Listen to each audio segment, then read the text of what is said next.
श्री स्वामी समर्थ. मी मोहिनी विजय निंबाळकर तुमचं आपल्या यूट्यूब चॅनलमध्ये खूप खूप स्वागत आहे.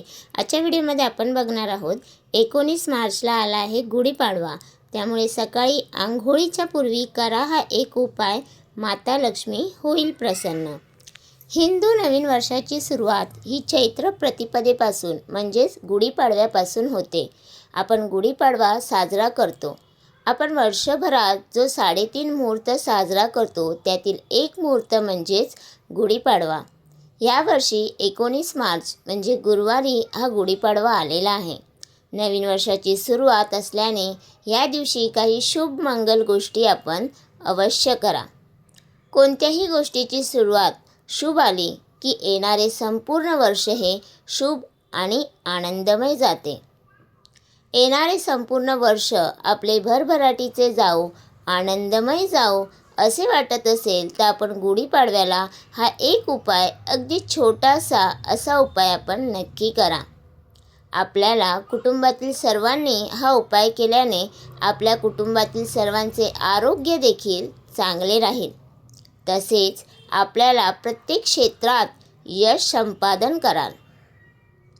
ह्या उपायासाठी करायचे एकच आहे की ह्या दिवशी आपण सकाळी लवकर उठावे. शक्यतो आपण ब्राह्ममुहूर्तावर उठावे. उठल्यानंतर आपण जे काही नित्यकर्म आहेत ती सर्व आटोपायाची आहेत. मात्र आंघोळ करण्यापूर्वी आपण मोहरीच्या तेलात आपण बेसन, हळद, गाईचे कच्चे दूध आपण एकत्र करावे. हे 4 पदार्थ म्हणजेच हळद आहे, मोहरीचे तेल, बेसन व गाईचे दूध घ्यायचे आहे. गाईचे दूध नसेल तर आपण इतर दूध घेतले तरी चालते, कारण हळदीमुळे त्या दुधाचे शुद्धीकरण आपोआप होते.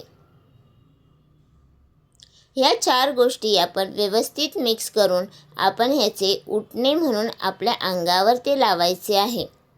आपण आपले शरीर चांगले घासून चोळायचे आहे.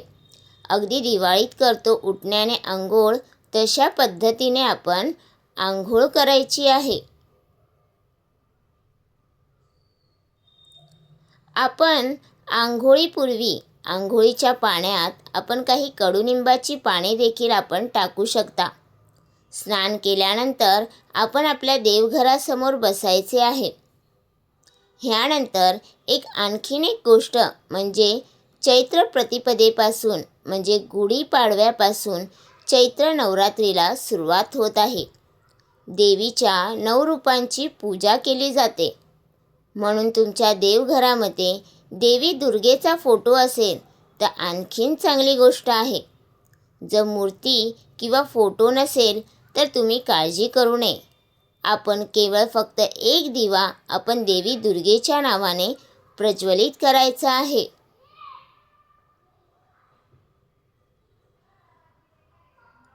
त्यानंतर तुम्हाला एक मंत्र आहे तो आपण बोलायचा आहे.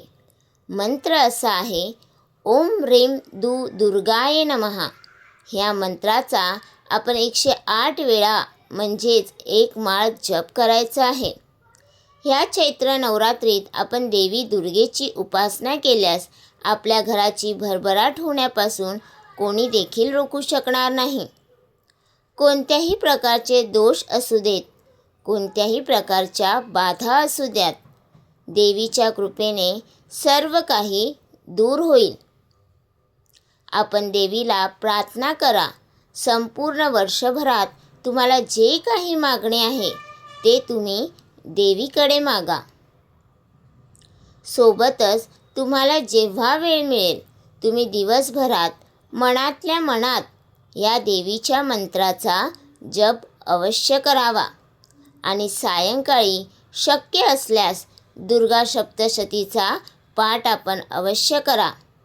पाठ करणे शक्य नसेल तर आपण त्यातील तुम्ही अगदी शेवटचा अध्याय जरी केला तरी पुरेसे आहे. सर्वांना गुढीपाडव्याच्या नवीन वर्षाच्या शुभेच्छा. तर तुम्हाला हा माझा व्हिडिओ कसा वाटला प्लीज कमेंट करून नक्की सांगा. व्हिडिओ आवडला असेल तर लाईक करा, कमेंट करा आणि शेअर करायला विसरू नका.